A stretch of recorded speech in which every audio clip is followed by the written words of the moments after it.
Formula One is about to rewrite its own rules, just weeks after creating them. The most advanced engine in F1 history is already forcing drivers to lift on full straights. Fans are questioning the racing. Teams are divided. And now, the FIA is preparing drastic changes before Miami. But here's the moment that changes everything. The CEO of Formula One and the teams themselves are pushing back. This is not a simple update. This is a direct fight over the future of the sport. Because if these changes go through, the entire concept of this new era could collapse overnight. If they don't, the same problems return, even more visible. And if no one agrees, Formula One heads into Miami with a system already under pressure, and one race away from turning its biggest innovation into its biggest failure. At first, it didn't look like something was going wrong. It looked like Formula One doing what it always does: evolving, pushing forward, building something more advanced than anything before. Because the 50-50 engine wasn't just a regulation. It was a statement. A new identity. Half combustion, half electric. A perfect balance, at least on paper. And for years, everything pointed in the same direction. Manufacturers committed. Teams designed their entire future around it.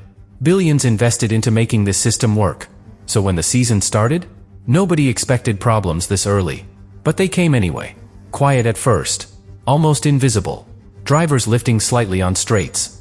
Energy behaving just a little differently than expected. Nothing dramatic. Nothing that would trigger panic. Just small signs. The kind you ignore until they repeat. And that's exactly what happened. Because those small signs didn't disappear. They came back. Race after race. Different tracks. Different conditions. Same behavior. And that's when the tone inside the paddock changed. Because in Formula One, repetition means something deeper. It means the issue is not external. It's not setup. It's not adaptation. It's built into the system itself. And once that realization hits, everything accelerates. Engineers stop searching for quick fixes. Teams stop pretending it's temporary. Drivers start speaking more openly. Not publicly at first, but enough to create pressure. Because when multiple teams report the same limitation, at the same time, you're no longer dealing with a phase. You're dealing with a flaw. And that flaw started to change how the cars were driven. Because this wasn't just about performance numbers. This was about behavior. Drivers no longer pushing flat out. Drivers calculating energy, managing deployment, thinking ahead instead of reacting. And that creates something Formula One has never been built for. Hesitation. Because the moment a driver hesitates, even slightly, the entire nature of the sport shifts. From instinct to management. From aggression to calculation. And that's where the real problem begins. Because Formula One is not supposed to look controlled.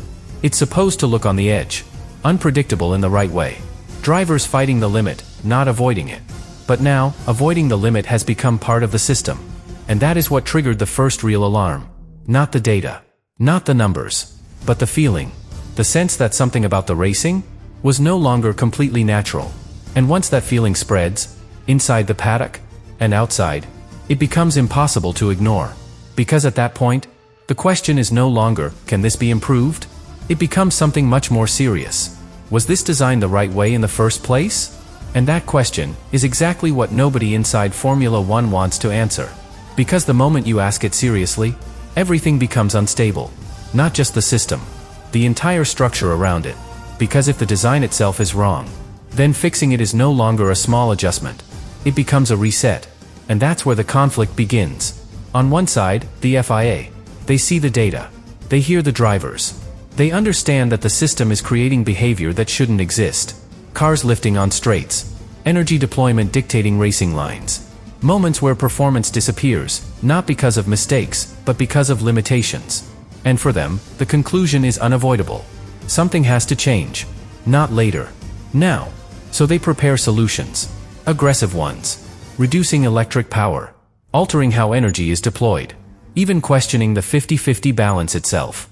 Changes that would fundamentally reshape how these cars behave.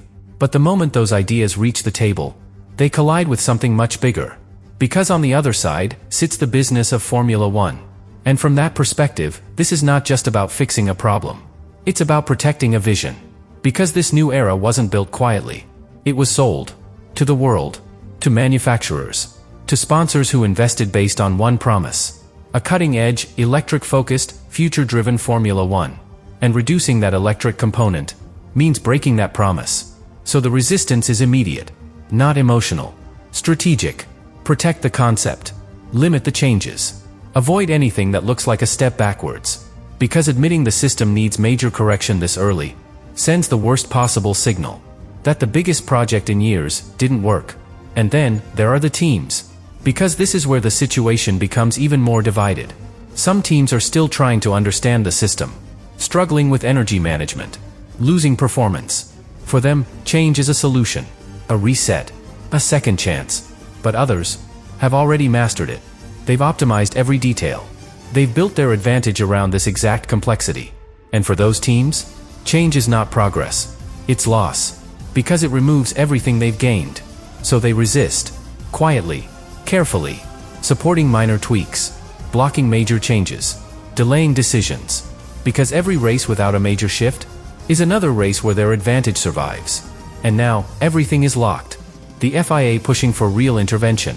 The business side protecting the narrative. The teams divided between survival and dominance. And right in the middle of all this is a system that keeps behaving the same way every single race. Which creates the most dangerous situation possible. Because when a problem is clear, but the solution is blocked, pressure doesn't disappear. It builds. And in Formula 1, when pressure builds like this, it doesn't fade. It explodes. The only question now is when that explosion happens. And more importantly, where? And this is where everything moves from pressure to exposure. Because up to this point, the entire situation has been contained, debated behind closed doors, managed through meetings, controlled through careful statements. But there is one place where Formula 1 cannot control anything. The track. And that's exactly where this is all heading. Because Miami is no longer just another race. It's a deadline. An unspoken one. The moment where everything that has been discussed, everything that has been delayed, everything that has been avoided, finally becomes visible. Because now, everyone knows what to look for. Drivers know it. Engineers know it. Fans are starting to see it. Those strange lifts on the straights. That sudden loss of speed. That moment where the car feels like it's holding back, instead of pushing forward. And if it happens again, then everything changes instantly. Because at that point, it's no longer theory. It's no longer analysis. It's proof. Proof that the system is behaving exactly the same way, despite all the urgency, despite all the tension, despite all the discussions. And once that proof exists, there is no controlling the narrative anymore. Because Formula 1 is built on one idea. That everything you see is the result of perfection. Engineering precision. Absolute control. But when a car loses performance in a way that doesn't feel natural, that illusion breaks. And once it breaks, the problem becomes much bigger than the system itself. It becomes about trust. Because now drivers start questioning what the car will do next. Teams start questioning the direction they committed to. And the audience starts questioning what they're watching. And when all three happen at the same time, that's when a technical issue becomes a crisis. Because at that point, every outcome becomes dangerous. If changes were made, and they don't fix it, Miami exposes it. If changes were too aggressive, the balance of power shifts instantly, and creates new conflict. And if nothing changed, then the sport walks directly into the worst scenario possible. A visible flaw, repeated, in front of the world. And that is something Formula 1 cannot defend. Because once a problem becomes that obvious, it stops being temporary. It becomes the identity of the era. And changing that identity later is one of the hardest things this sport can do. Which brings everything to one moment. Not the start. Not the strategy. Not even the result. But the first time something doesn't feel right. A driver lifting unexpectedly. A car losing speed at the worst possible time. A moment that shouldn't exist, but does. And in that exact second, everyone watching will understand the same thing. Whether Formula 1 solved the problem, or simply chose to ignore it. And this is where everything finally leads, to the moment Formula 1 cannot escape anymore. Because once the truth is visible, once the problem is undeniable, there are no more delays left. No more controlled narratives. No more careful statements. Only decisions. Real ones. And those decisions will define this entire era. Because if Miami confirms what everyone is starting to suspect, then Formula 1 faces its most uncomfortable reality. The system didn't just need fine-tuning. It was fundamentally misjudged. And that changes everything. Because fixing a small issue is easy. You adjust. You improve. You move forward. But correcting a miscalculation at the core of the regulation, that's different. That requires admitting something no one wants to say. That the biggest project in years did not work as expected. And that admission doesn't stay inside the paddock. It spreads to manufacturers, to sponsors, to every partner that invested in this vision. Which is why the sport is hesitating, trying to find a middle ground. Small changes, controlled adjustments, enough to calm the problem, but not enough to expose it. But here's the truth. In Formula One, there is no middle ground for long. Because the track doesn't accept compromises. It exposes them, lap after lap, corner after corner, until one moment forces the sport to face reality. And that's why what happens after Miami might be even more important than the race itself. Because whatever the outcome, it will push Formula One in one of two directions. The first is correction. Fast, decisive, willing to admit the flaw and rebuild the system properly. Difficult, but real. The second is protection. Maintain the concept. Delay the big decisions. Keep adjusting around the problem instead of fixing it.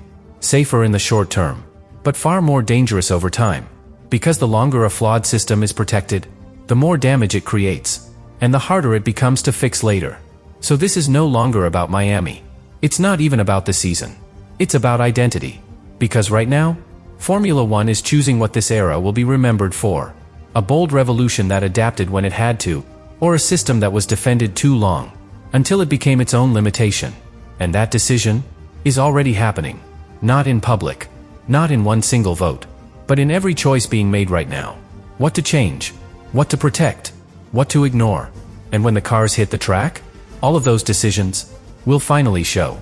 Because in Formula One, the truth always appears in the same place, at full speed, with no way to hide it. And when it does, there will be only one question left. Not whether the sport made a mistake, but whether it had the courage to fix it in time.